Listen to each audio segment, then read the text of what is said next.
Empezamos, por favor. Sí, doctor.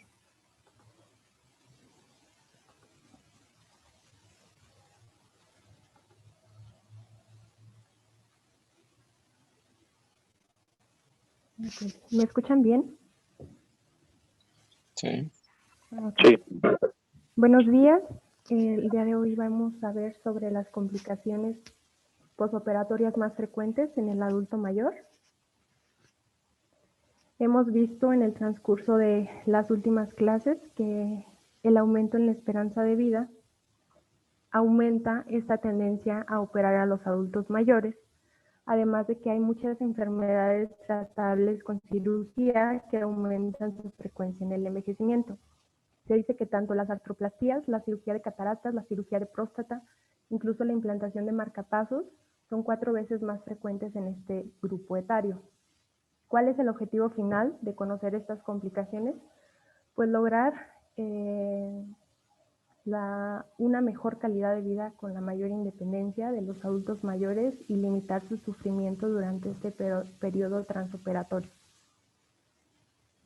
¿Qué es una complicación posoperatoria? Pues es una eventualidad que ocurre en el curso previsto de un procedimiento quirúrgico que va a tener una respuesta local o sistémica y que puede retrasar su recuperación, así como poner en riesgo una función o incluso la vida misma. En cuanto a la epidemiología a nivel mundial, más de 7 millones de pacientes hospitalizados de 65 años o más se sometieron a cirugía en el 2017. Actualmente se están realizando cirugías en mayores de 65 años en 1 de cada 3, comparado con 1980, donde en ese entonces se hacía 1 de cada 5 de los adultos mayores. Especialmente en el IMSS, durante el año 2011 se realizaron 1.378.808 cirugías, de las cuales 20% fueron en mayores de 60 años, y pues todo esto nos lleva a que haya un aumento en la incidencia de complicaciones. Estos números van desde un 20 hasta un 50%. Este es un estudio, es más bien como una proyección en el que se vio reflejado que la población que envejece, la población mayor de 70 años, va a haber un aumento en las enfermedades crónicas, como se ve en la gráfica del lado izquierdo. En primer lugar están los eventos cardiovasculares, perdón, los evento vascular cerebral, seguido de infarto al miocardio o enfermedades cardiovasculares, y del lado derecho se va a ver que tanto este aumento de las comorbilidades como el aumento en la esperanza de vida, pues obviamente van a aumentar las necesidades quirúrgicas en este grupo etario. En la gráfica del lado derecho se observa que para el 2025 las cirugías vasculares van a aumentar hasta un 34%, las cardiológicas hasta un 32% y cirugías neurológicas hasta un 29%. Es válido recordar los cambios fisiológicos del envejecimiento en el perioperatorio, ya que estos cambios son independientes de las comorbilidades de los pacientes. En general, los adultos mayores disminuyen su masa muscular esquelética, su regulación. ¿Cómo se va a traducir? Pues en que estos pacientes van a ser más lábiles a los cambios de volumen de distribución, un riesgo en la toxicidad de fármacos, más fragilidad, disminución en su recuperación funcional. A nivel dérmico, pues disminuye la reepitelización, la vasculatura dérmica y por consiguiente, pues disminuye la curación de las heridas. En cuanto a cardiovascular, aumenta la rigidez vascular, la rigidez ventricular, hay una degeneración del sistema conductor, degeneración valvular, disminuye la frecuencia cardíaca máxima.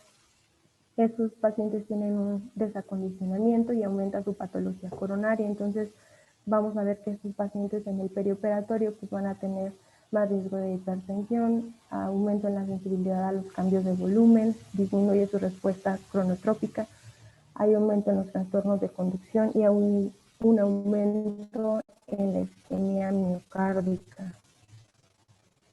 En cuanto a nivel pulmonar, pues disminuye la elasticidad pulmonar, aumenta la rigidez de la pared torácica, así como las protecciones de la vía, las alteraciones de la ventilación perfusión, y disminuyen las protecciones de la vía aérea. Tienen estos pacientes más riesgo en la falla ventilatoria, más riesgo de broncoaspiración. En cuanto a nivel renal, disminuye el número de nefronas, hay alteraciones en el manejo de volumen y electrolitos, alteraciones vesicales y prostáticas. Obviamente nos va a llevar a que disminuya el aclaramiento renal, hay un mayor riesgo de sobrecarga de volumen, mayor riesgo de retención urinaria y de infección. En el sistema inmune disminuye su función, aumenta el riesgo de infecciones, a nivel hepático disminuye tanto el flujo sanguíneo como el metabolismo, entonces aumenta la vida media de los fármacos, aumenta el riesgo de isquemias. Y en cuanto al endocrino, hay una resistencia de insulina aumentada y disminución de la secreción de la misma. Este es un estudio que se hizo en Australia y Nueva Zelanda en pacientes de mayor de 70 años en 23 hospitales, en el que se vio que del total de los pacientes, 68% tenían comorbilidades preexistentes. Para el día 30, 5% de todos esos pacientes habían fallecido, 20% sufrieron complicaciones y un 9.4% pacientes fueron ingresados a la UCI. ¿Qué factores vieron ellos preoperatorios asociados a esta mortalidad? Pues en primera instancia el aumento de la edad, en segunda instancia el empeoramiento del estado físico, eso quiere decir un ASA, entre más alto sea el ASA, mayor riesgo de mortalidad, obviamente por las comorbilidades que conllevan. Una albúmina preoperatoria menor de 30 gramos sobre litro también se vio asociada, y las cirugías de urgencia. Y las complicaciones más asociadas a mortalidad fueron la lesión renal aguda, en primer lugar, el ingreso no planificado en la UCI y la inflamación sistémica.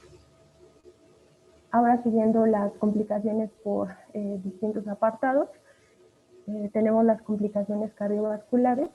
Los pacientes que tienen una historia de insuficiencia cardíaca por sí mismo ya es un predictor significativo de alto riesgo en el perioperatorio. Y si esta insuficiencia cardíaca está descompensada, pues obviamente la mortalidad es muy alta. De preferencia se debería de retrasar esta cirugía lo más posible hasta que tengamos un buen estado hemodinámico. Es frecuente también el infarto agudo al miocardio en el postoperatorio, sobre todo el tipo 1, que es por esta erosión o ruptura de la placa, o el tipo 2, que es el desequilibrio entre la oferta y la demanda. La mayoría de estos infartos que se presentan son sin elevación del ST. Los factores desencadenantes más relacionados son el ayuno, la hipotermia, el dolor, la anemia y el trauma quirúrgico. Y pues obviamente pues se va a justificar el electrocardiograma en todo paciente con síntomas cardiovasculares. También se ha visto que hay aumento en los biomarcadores cardíacos, específicamente la troponina. Esto se da por lo que mencionaba entre el desequilibrio entre la oferta y la demanda. Hay una entidad específica que se llama elevación de la troponina después de una cirugía no cardíaca, pero sin embargo en estos pacientes que no hay clínica o que no hay algún otro dato significativo, pues el manejo es totalmente conservador. La fibrilación auricular también es una complicación común en el postoperatorio. El factor de riesgo más importante es la edad avanzada por sí sola. El manejo en estos pacientes pues va a ser 3 puntos. El primero es la corrección de los factores precipitantes, como lo son la hipoxia, el dolor, los desequilibrios hidroelectrolíticos que pudieran encontrarse. El siguiente punto es el control de la frecuencia cardíaca con agentes bloqueadores del nodo AB. Y el tercer punto es la anticoagulación.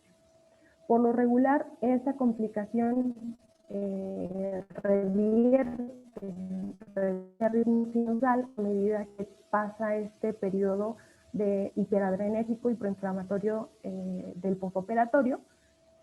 Y entonces vamos a dejar que el control del ritmo con cardioversión eléctrico-farmacológica sea nada más en aquellos pacientes que tengan muchos síntomas, que estén hemodinámicamente inestables, o bien que esta FA permanezca ya después del postoperatorio de 24 a 48 horas. Ya se evaluaría cada caso en particular.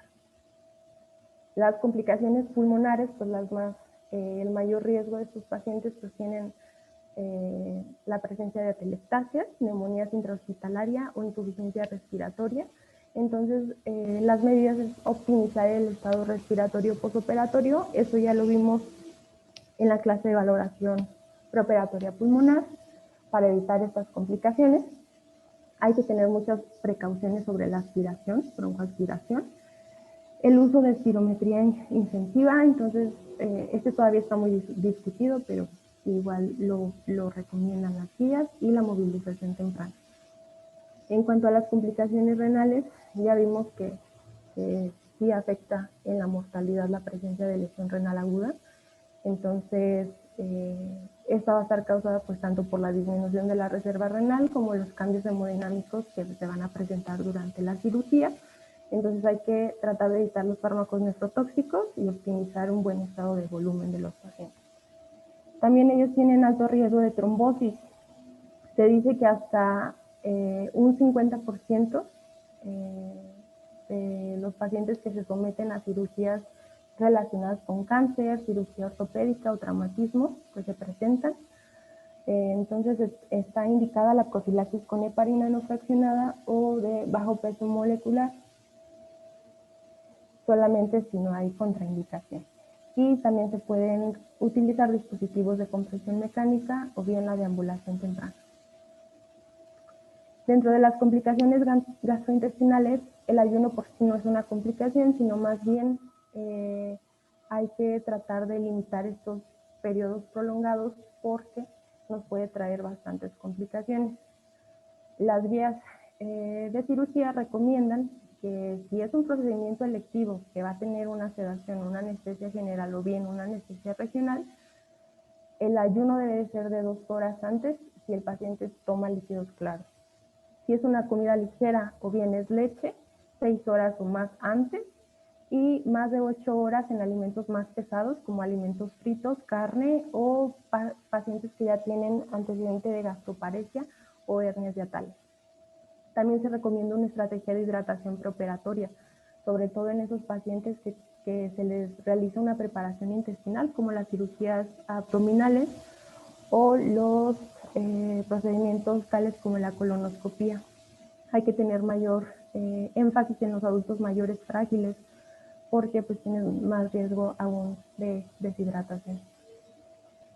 Las náuseas y los vómitos están presentes hasta en un 20-30% de los pacientes.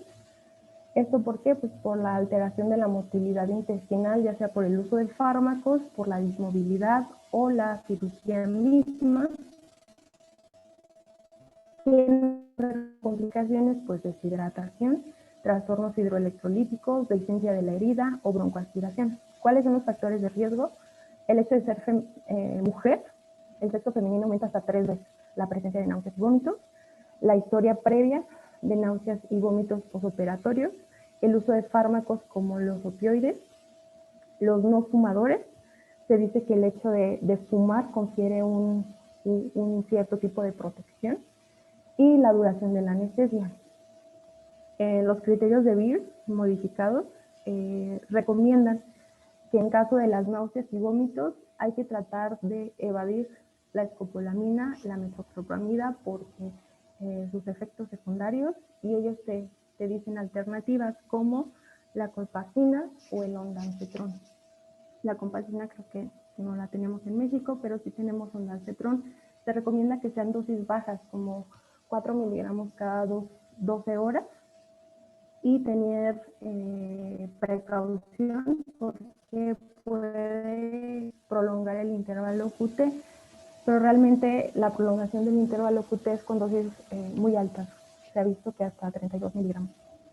Y en el caso de los pacientes que tengan pues esta disminución en el apetito, ya sea por las náuseas, no usar tratamientos como el megestrol, más bien a estos pacientes darles comidas pequeñas y que sean frecuentes, o bien decirle a los familiares que tengan, no sé, el conocimiento de qué comida les gusta a ellos, pues para tratar de ofrecérsela y se les antoje más. Otra de las complicaciones es el hilio postoperatorio, la causa más común, cirugía, tanto abdominal como no abdominal. Otras causas serían el dolor postoperatorio, los fármacos analgésicos tales como los opioides, desequilibrios hidroelectrolíticos, manipulación del intestino durante la cirugía y el reposo prolongado. Se realizó un estudio en pacientes mayores de 70 años con cirugía de colon, en los que se vio que la alimentación temprana disminuye el tiempo de resolución del ilio.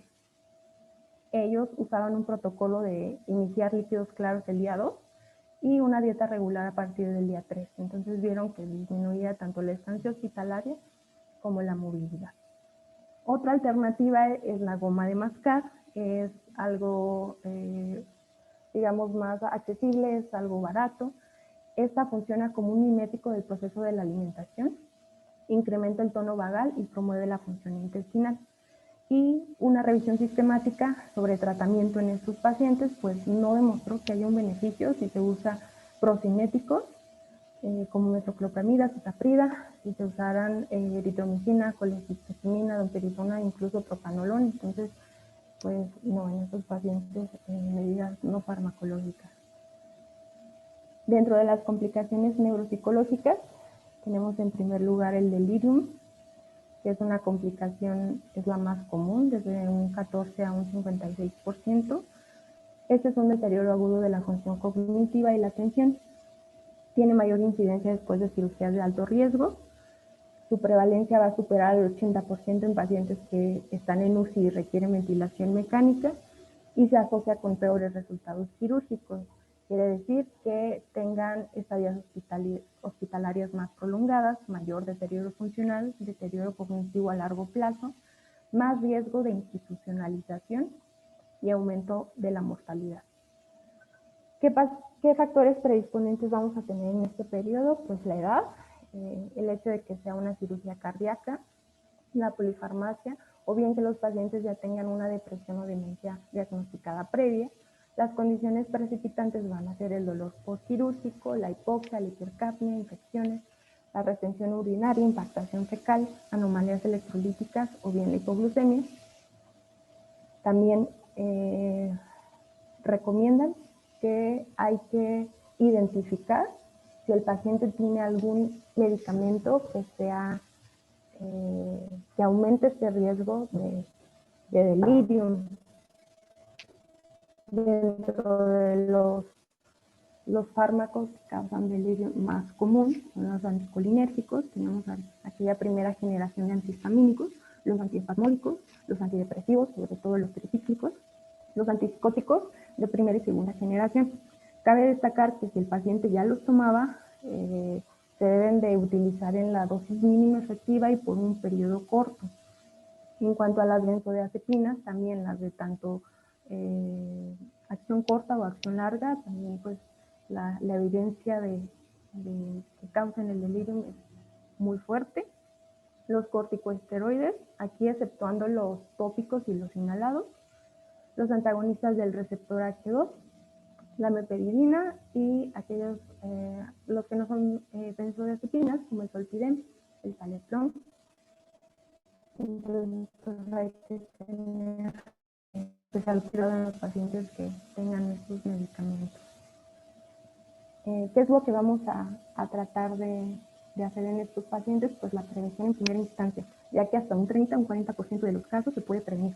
¿Qué recomendaciones podemos dar en este periodo preoperatorio? Pues la protección de la vía aérea, que ellos tengan una oxigenación adecuada, evitar estos medicamentos que mencionábamos, reorientarlo frecuentemente, que tenga un ambiente tranquilo con familiares y objetos familiares, que tengan anteojos, audífonos si lo necesitan, el control del dolor, manejo de líquidos para evitar tanto la deshidratación como la sobrecarga de volumen, evitar el estreñimiento, limitar las ataduras, tratar de que pues no estén sujetos, no tengan catéteres como las ondas poli, los monitores cardíacos, solamente en caso muy estricto que se necesite, y que se forme al personal tanto de enfermería como el médico por la prevención en el delirio.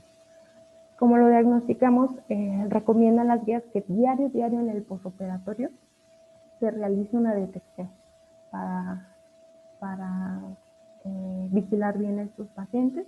El delirium por lo regular se presenta de 24 a 48 horas de la cirugía Nos vamos a ayudar por la escala de CAM. Vamos a ver en primera instancia si es un inicio agudo, si fluctúa, si su curso es fluctuante, si tiene inatención y si tiene cualquiera de las dos de abajo, si tiene un pensamiento desorganizado o bien tiene una alteración en el nivel de conciencia, ya nos da el diagnóstico de delirio. ¿Cómo lo vamos a manejar? Como les mencionaba, pues la prevención es lo más importante. Estas medidas no farmacológicas tanto nos sirven como prevención como manejo. Entonces hay que reorientar a los pacientes, darles sus anteojos y audífonos, las luces por lo regular apagadas por la noche, encendidas y las persianas abiertas durante el día, esta movilización temprana, actividades de estimulación, ambiente tranquilo, eliminar las restricciones que pudieran tener y suspender los medicamentos que contribuyan al delirio. En cuanto a medidas farmacológicas, solamente cuando las anteriores hayan fracasado, se pueden usar antipsicóticos a dosis bajas como el haloperidol, 0.5 a 1 miligramo, duplicarlo si no hay un efecto después de 15 minutos a 1 hora y monitorizar el intervalo QT. ¿Cuándo lo vamos a suspender? Pues hay que valorar su retiro si el intervalo QT es mayor de 450 milisegundos o bien que haya aumentado un 25% del basal. Otra de las complicaciones es la disfunción cognitiva postoperatoria. Como tal se define un deterioro en la capacidad intelectual caracterizado por trastornos en la memoria, la concentración y su detección y evaluación depende de un análisis comparativo mediante test neuropsicológicos de la función cognitiva en los periodos pre y postoperatorios. ¿Qué test neuropsicológicos tenemos al alcance? Pues el Mini-Mental, el MoCA, el Mini-COG incluso. La incidencia de esta disfunción cognitiva en la cirugía no cardíaca es hasta un 25.5% en la primera semana posterior a la cirugía, un 9.9% a los 3 meses y 1% al año. No hay como tal un tratamiento específico. En esta condición también tiene mucho peso las estrategias preventivas y la disfunción como tal nos va a incrementar el riesgo de complicaciones, la mortalidad, la discapacidad, una jubilación anticipada, la dependencia de la seguridad social y aumenta también el riesgo de delirio. ¿Qué es lo que vamos a tratar de tener en una valoración preoperatoria? Pues que los pacientes tengan su adecuada premedicación, que se corrijan alteraciones metabólicas en caso de existir, que se seleccione de manera cuidadosa los anestésicos y medicamentos usados en el transoperatorio. Esto a veces es muy difícil porque el transoperatorio es totalmente del anestesio, pero pues nosotros podemos hacer una recomendación en nuestras valoraciones. Tener en cuenta también la farmacocinética en el adulto mayor y evaluar si estos pacientes ya tienen antecedente de un deterioro cognitivo previo o bien que ya tengan el diagnóstico de demencia. En el periodo intraoperatorio, pues tratar de evitar el uso de atropina y escopolamina, uso cuidadoso de antihistamínicos, tener este adecuado equilibrio hemostático y reducir factores que influyen negativamente en la función cerebral, como el dolor, un tiempo prolongado de la operación o la anestesia y la hipotensión. Y en el postoperatorio hay que proporcionar un adecuado manejo del dolor, tener comunicación verbal y reorientar a los pacientes, una fisioterapia temprana, retirar catéteres, evitar ruidos y luces inadecuadas y que tengan un contacto temprano con familiares. La depresión tiene una prevalencia de un 15 a un 20% en los adultos mayores de 65 años y esta prevalencia aumenta en el periodo perioperatorio. ¿Con qué se relaciona? Pues que tengan estos pacientes una mala recuperación funcional, mayor mortalidad, estadías posoperatorias más prolongadas, mayor probabilidad de institucionalización después del alta, mayor percepción del dolor, ya que la depresión disminuye el umbral del dolor, y aumento en las necesidades para el uso de analgésicos posoperatorios. ¿Cómo lo podemos manifestar? Pues tenemos la escala de depresión geriátrica de Yesabach, o bien un cuestionario de salud del paciente de 2 preguntas. En la esquina superior derecha tenemos este cuestionario que realmente es como que muy práctico y tiene una sensibilidad alta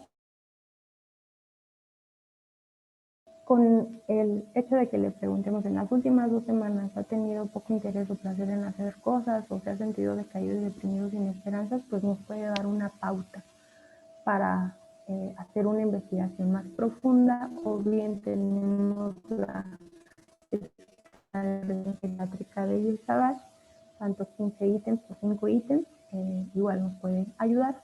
Si el paciente ya está diagnosticado con una depresión, pues hay que valorar los riesgos y beneficios de suspender este medicamento en el perioperatorio y reiniciarlo lo más pronto posible. Y en el caso, como les mencionaba, de un resultado positivo en alguno de los test, pues ya hay que hacer una evaluación y determinar si necesita un tratamiento adicional. El estado nutricional es otra de las cosas que tenemos que tener muy en cuenta, ya que hasta el 40% de los adultos mayores hospitalizados están desnutridos. La desnutrición aumenta el desarrollo de neumonías, intubación prolongada, cicatrización deficiente de las heridas, sepsis y la mortalidad. ¿Qué herramienta tenemos? El Mini Nutritional Assessment. Ahorita se los voy a mencionar. También la circunferencia de la pantorrilla se ha demostrado ser útil como un marcador del estado nutricional, y la obesidad como factor independiente también es de mal pronóstico de complicaciones postoperatorias. Este es el Mini Nutritional Assessment. Las ventajas que tiene es que no se necesitan estudios de laboratorio para realizarlo y que identifica desnutrición incluso antes de encontrar alteraciones bioquímicas. Tiene un apartado de cribaje. Una vez que en el cribaje hayamos determinado si tiene malnutrición, riesgo de malnutrición, se pasa a realizar la encuesta completa. Se ha visto que la evaluación nutricional en el perioperatorio tiene un gran impacto en la disminución de la morbilidad y la mortalidad en estos pacientes. ¿Qué es lo que se recomienda? Pues que se evalúe, así igual que el delirium diario, determinar si el paciente tiene una ingesta nutricional adecuada. Hay que evaluar también los pacientes que tengan riesgo de aspiración. Si los pacientes, los signos que nos pueden detectar si tiene aspiración, pues si el paciente está con tos, si tiene atragantamiento al pasar los alimentos, babeos, cambios en la voz y el habla. Hay que tener en cuenta que los pacientes mayores tienen muchos de estos pacientes tienen disfagia, entonces hay que checar también ese punto y hay que tratar de implementar medidas como la elevación de la cabecera o sentarse erguido al comer. Si los pacientes tienen prótesis dentales, entonces hay que tenerlas disponibles, hay que pedírselas a sus familiares y realizar suplementaciones nutricionales en aquellos pacientes que ya hayamos detectado que tengan desnutrición, o en aquellos pacientes que tengan más riesgo, como los pacientes frágiles, los pacientes con demencia y pacientes sometidos a cirugías ortopédicas. La infección del tracto urinario es otra infección frecuente. Se dice que es la infección iatrogénica posoperatoria más frecuente, hasta un 40%. Aquí tenemos que evaluar específicamente si hay una indicación apropiada, que las técnicas de inserción sean estériles, que haya buena higiene de las manos del personal que lo vaya a colocar, evitar que esta colocación de catéteres sea como algo de rutina. En caso de los pacientes que tengan un catéter permanente, pues hay que revisar diario si realmente es necesario y retirarlo lo más pronto como sea posible. Se dice que el evitar este uso prolongado del catéter reduce hasta un 56% el riesgo de infección. Se han recomendado en distintos escenarios el retirarlo de 48 a 72 horas en el posoperatorio en reemplazo total de cadera o cirugías relacionadas, y retirarlo de 24 a 48 horas en el posoperatorio de reemplazo de rodilla, como algunos ejemplos. Las lesiones por presión es otra de las complicaciones que se presentan en este posoperatorio. Se dice que está presente hasta en 2/3 de los adultos mayores hospitalizados. ¿Qué es lo que nos van a traducir? Pues que haya una hospitalización más prolongada, que se retrase su recuperación y rehabilitación y que aumente la mortalidad. La mayoría de las lesiones por presión, su etiología es multifactorial, tanto factores intrínsecos como el estado nutricional el estado cognitivo, la movilidad limitada y la pérdida de la sensibilidad como factores extrínsecos, el tipo de superficie, una posición anormal debido a contracturas o bien posición anormal debido a las cirugías, una humedad crónica, pacientes con incontinencia. Y esta se va a asociar a otros síndromes geriátricos en el postoperatorio, entonces pues incrementa aún más la mortalidad. ¿En quiénes vamos a sospechar? Pues si vemos alguna variación en el color de la piel, si vemos incluso ampollas, erupciones, tumefacción, si hay una variación en la temperatura, pústulas pequeñas, regiones hipopigmentadas, heridas superficiales, pues en aquellos pacientes que tengan la piel muy seca. Se recomienda que se tome en cuenta la escala de Braden en el postquirúrgico inmediato para implementar medidas preventivas, ya que si se realizan, las lesiones por presión pueden disminuir hasta un 60 o 70%. ¿Cuándo vamos a iniciar estas intervenciones? Si la escala es menor a 16 puntos y vamos a necesitar intervenciones del equipo de nutrición si la escala es menor de 11 puntos. Esta es la escala, valora tanto la percepción sensorial, la humedad, la actividad, la movilidad, la nutrición y la fricción y el deslizamiento. Si se fijan, pues las medidas preventivas mencionamos que era de 16 puntos o menor. Entonces, pues prácticamente a todos los pacientes vamos a iniciar estas medidas preventivas, no vamos a esperarnos hasta que ya tenga un alto riesgo, sino desde el riesgo bajo ya podemos implementar estas medidas. Otra de las escalas que también nos ayudan es la escala de Norton. Esta valora el estado físico en general, el estado mental, la actividad, la movilidad y la incontinencia y clasifica el riesgo de estas lesiones por presión en riesgo muy alto, alto, mediano y mínimo o que no exista algún riesgo. Igual, hay que implementar las medidas desde que haya un riesgo mínimo. ¿Cuál es el manejo? Pues, como mencionaba, es principal o primordial las medidas preventivas, entonces hay que tratar de reposicionar a los pacientes cada 1 o 2 horas, el uso de colchones de aire a baja presión o presión alterna, que tengan estos pacientes una nutrición adecuada, hay que realizar igual una inspección cutánea diaria, tratar de que tengan buena humectación de la piel, evitar la dismovilidad o bien la movilidad reducida en el primer día postoperatorio. ¿Y cómo va a ser el tratamiento? Pues el buen cuidado de las heridas, sobre todo la limpieza, haya un desbridamiento del tejido necrótico no viable y desvascularizado en caso necesario, los apósitos tenemos pues, tanto coloides como películas transparentes y que se pudieran implementar sistemas de gestión de desechos en pacientes con incontinencia. O bien, pues no llegar a tanto y pues tratar de estar vigilando que no estén húmedos, que se le cambie el pañal pues de manera frecuente. Otro de las complicaciones son las caídas. Son más frecuentes en los adultos hospitalizados o institucionalizados y van a provocar lesiones hasta un tercio de las veces. Lo más de cuidado es que puedan tener fracturas óseas o lesiones en la cabeza, que se ha visto con un 5%. Entonces, igual como lo anterior, diario hay que realizar una evaluación del riesgo de caídas. ¿Quiénes van a estar más propensos a caerse? Pues aquellos pacientes que tengan un estado mental alterado, que vayan al baño con frecuencia, que estén deshidratados, que tengan ya antecedentes de caídas, una movilidad reducida, que se hayan usado medicamentos sedantes o que tengan deficiencias visuales. En estos pacientes se recomienda realizar el test de Time Up and Go, en el que se le en un paciente sentado, se mide una distancia de 3 metros, se le pide al paciente que se reincorpore de la silla, preferentemente sin usar las manos, caminar estos 3 metros, darse la vuelta y regresar a la posición inicial. Si lo realiza en menos de 10 segundos, tiene un bajo riesgo de caída.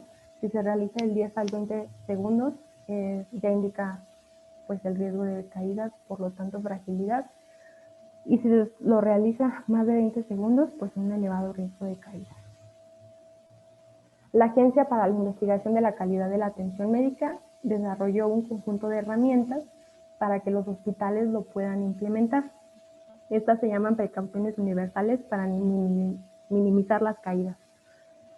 Entre ellas están familiarizar a los pacientes en el entorno hospitalario, mantener las pertenencias personales a su alcance, que tengan un calzado antideslizante, que hayan luces nocturnas y mantener despejadas las áreas de atención del paciente. Sin embargo, cabe destacar que las estrategias de prevención de caídas no deben disuadir la movilización y la deambulación después de la operación. Es muy importante que se valore.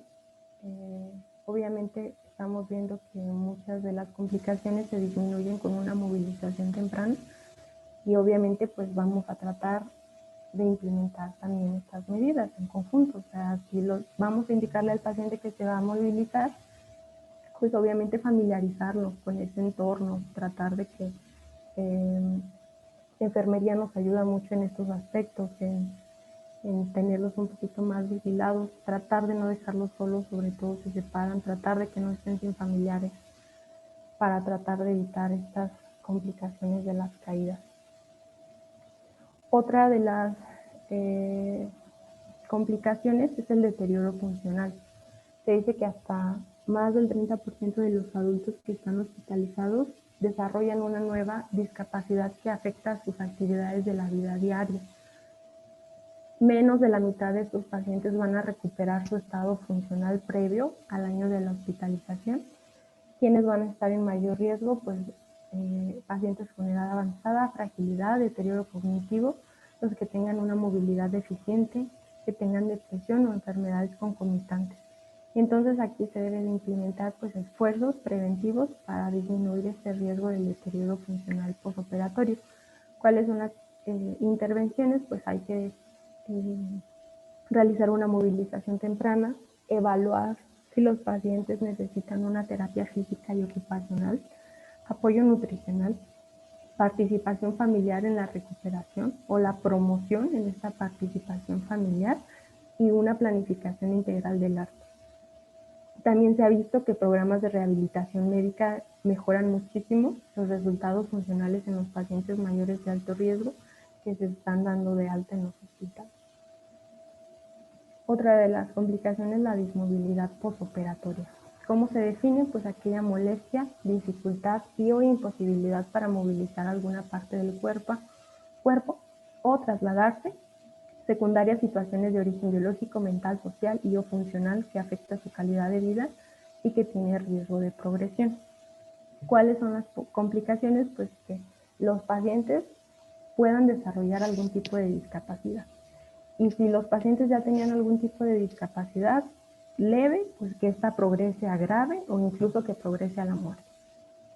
¿Qué conlleva? Pues que limita la visitación y la marcha del paciente postoperado. El manejo es más que nada un programa de rehabilitación temprana en el periodo postoperatorio del adulto mayor, tratar de restaurar o reincorporar al individuo a su estado de funcional e independencia máxima y mantener e incrementar las funciones residuales para prevenir una discapacidad.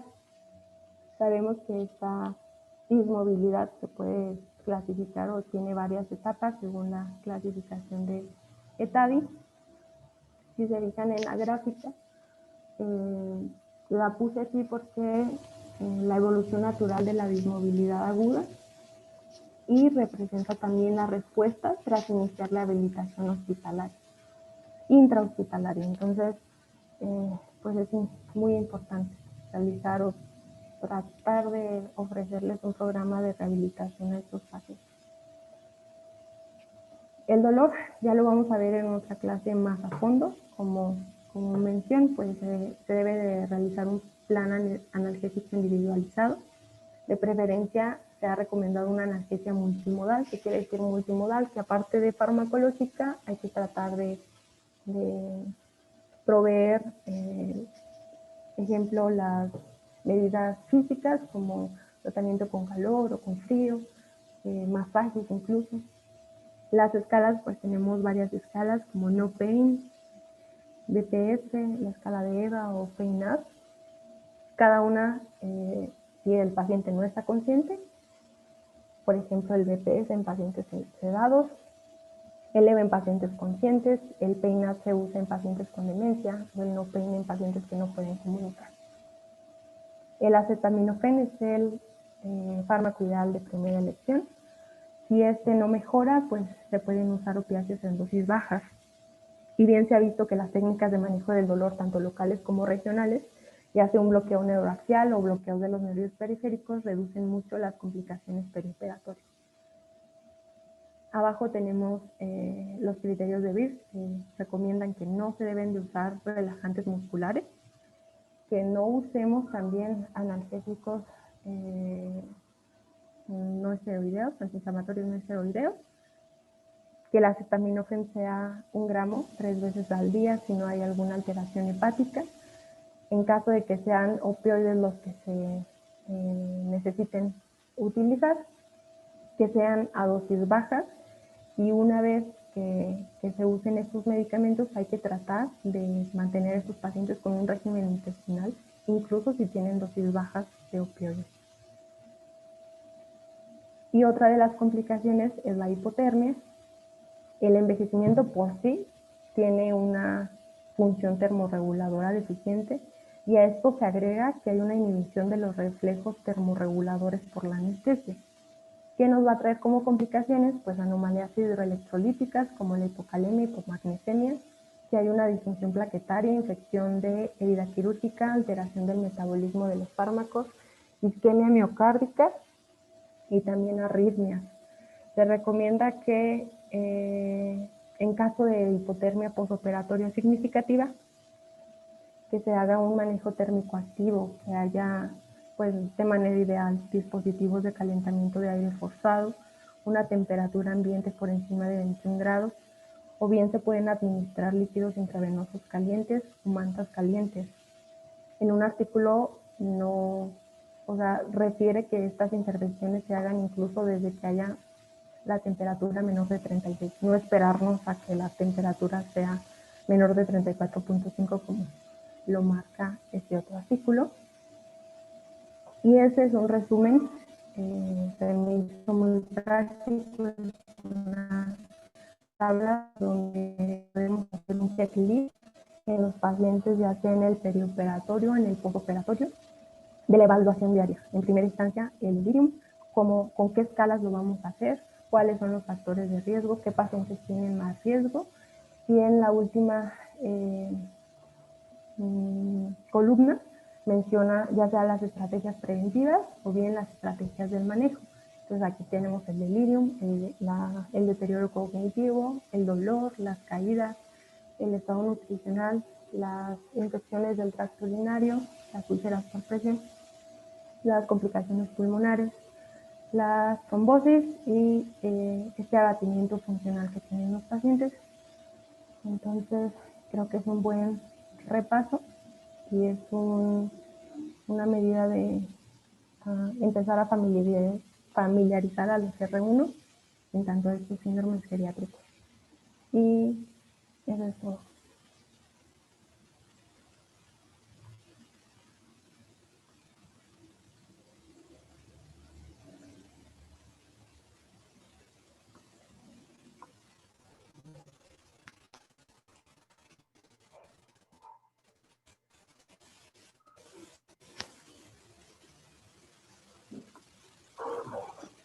Muy bien, ¿alguien quisiera hacer algún comentario, aportación, pregunta?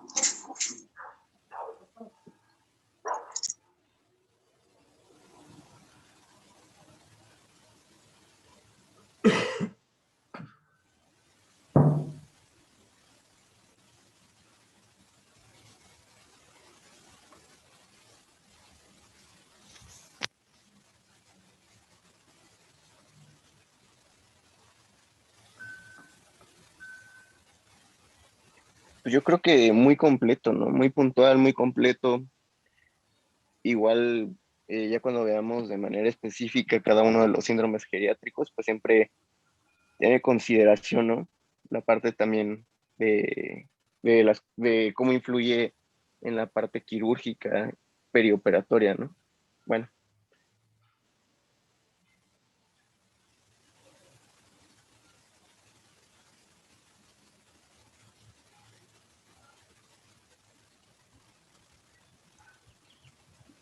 Muy bien. ¿Sí me oyen, perdón? Sí, Doc. Siento que no me oigo. Está bien. ¿Alguien quisiera hacer alguna otra observación? Aportación. ¿Qué es lo más frecuente, lo más común que ustedes ven en los posoperatorios? Delirium y dolor. Delirium y dolor, ok. ¿Algo más? Desequilibrios hidrológicos. Ajá, desequilibrio electrolítico, ok. ¿Qué más? En trauma.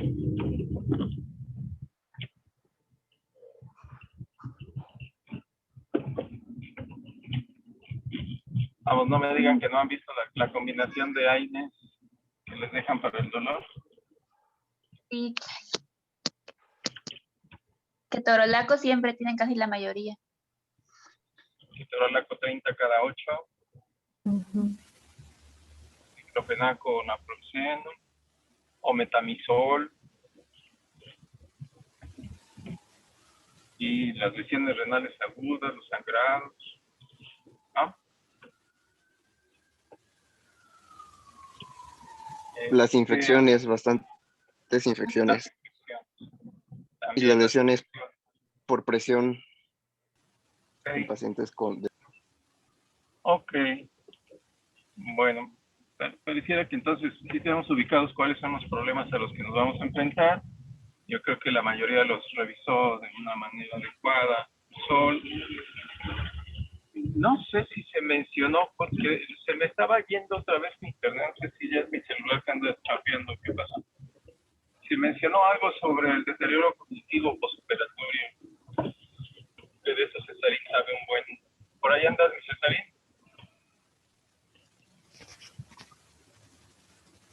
Sí, doctor, sí se trató ese tema.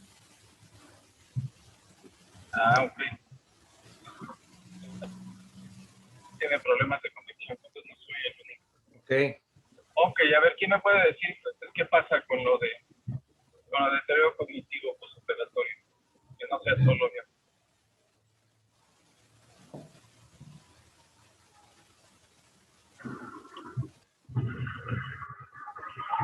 Nada más uno, no todos.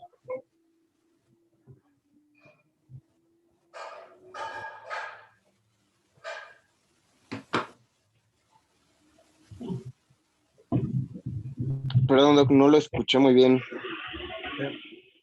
No se que alguien escucha. que alguien comente lo que entendió sobre el deterioro cognitivo postoperatorio. ¿El deterioro cognitivo? Postoperatorio, sí. Pues que es un problema que aqueja al paciente, obviamente después de la cirugía, pueden pasar semanas después del evento quirúrgico que el paciente tenga ciertas alteraciones, por ejemplo, en la memoria, en el comportamiento, y que también tal vez ahí sería un problema pues para nosotros y para los familiares principalmente, que podríamos confundirlo con delirium. Okay. ¿En qué tipo de anestesia se asocia con más frecuencia? Generales, ¿no? Generales, sí. Muy bien, y como dicen, se pueden tardar semanas, pero sí se observa un deterioro no reversible de la función cognitiva previa. Yo lo más frecuente que lo he identificado es entre 2 y 3 meses después, en los que se observa ya muy franco que se deterioró y no observamos ninguna otra evidencia, e incluso el procedimiento quirúrgico fue limpio, muy bueno, sin complicaciones, sin grandes sangrados, pero nada más. Entonces, Cesarín, yo veo mucho paciente operado de trauma y neurocirugía, con frecuencia anestesias generales, y eso les pasa. Así que tenerlo también como presente. Doctor Lascano, ¿usted quiere preguntar algo? Es un tema muy extenso. Sí. Y hay muchas cosas interesantes que repasar. vamos a tener alguna sesión mañana, ¿verdad? ¿Van a llevar algún caso o algo? Sí, de Sí, hecho, doc. de la clase de ayer pedí que llevaran un caso, por lo menos, para revisar lo que es anemia y trombocitopenia. Y también se había quedado pendiente algo del día lunes y lo que usted indique hoy. Ok. Por ejemplo, aquí en la disfunción cognitiva, pasa a la anterior diapositiva.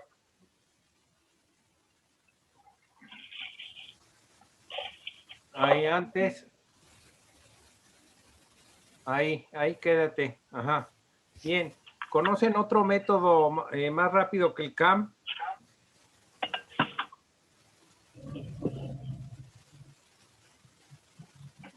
Sol, ¿conoces otro método más rápido que el CAM? Que está validado también. No han oído hablar de él. A ver, No. ¿quieres que te lo ponga ahorita o hasta mañana? Como usted proceda. De hecho, Doc, la siguiente semana vamos a tener una sesión para hacer una revisión de delirium y manejo, porque como es lo que más vemos, pero eso va a ser como con casos clínicos entre todos, aparte de su sesión. Entonces, no sé si guste que ahí hagamos una revisión de de esta parte diagnóstica. Ok, a ver, déjame presentarte este nada más, ¿no? Déjame compartir.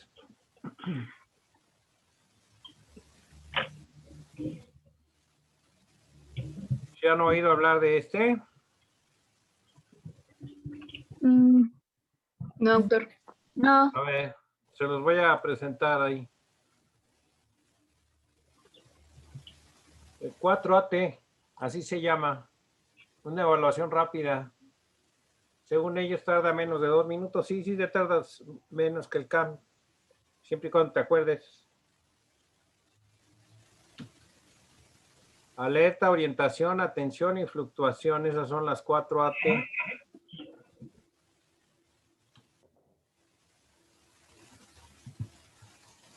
Alerta es la primera.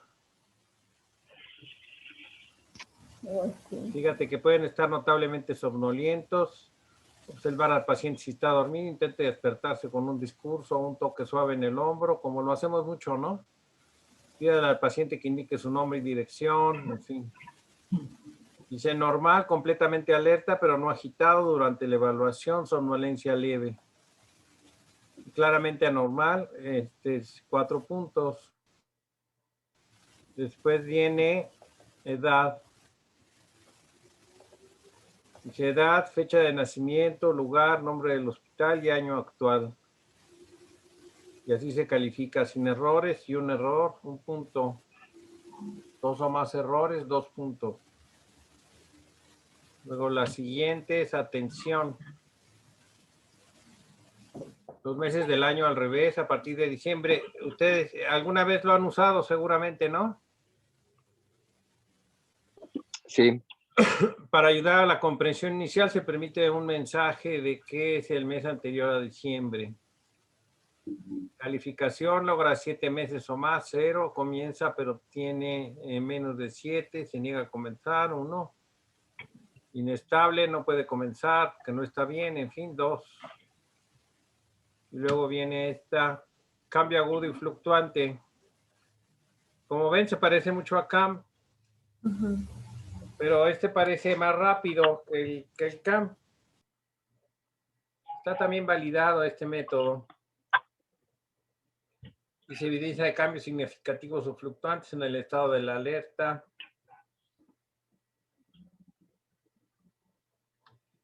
Y así se califica.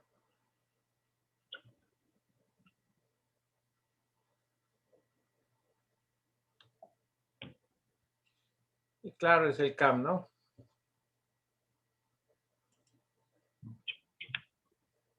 Se llama 4AT. Lo vemos mañana si quieren más. Y hacemos Investiguen, lean algo de bibliografía y hacemos la comparación con el CAM, ¿no? Que sigue siendo pues, uno de los métodos más usados y validados, ¿no? Y los criterios del DSM-5 entonces, ¿no, Doc? Ok. Perfecto. Entonces, mañana vemos esas, ¿no? Esas cosas. Órale, pues. Sí, doctor. Bueno, Sale, pues muchas gracias a todos. bye. Doctor. Ah, Hasta luego. gracias. Gracias.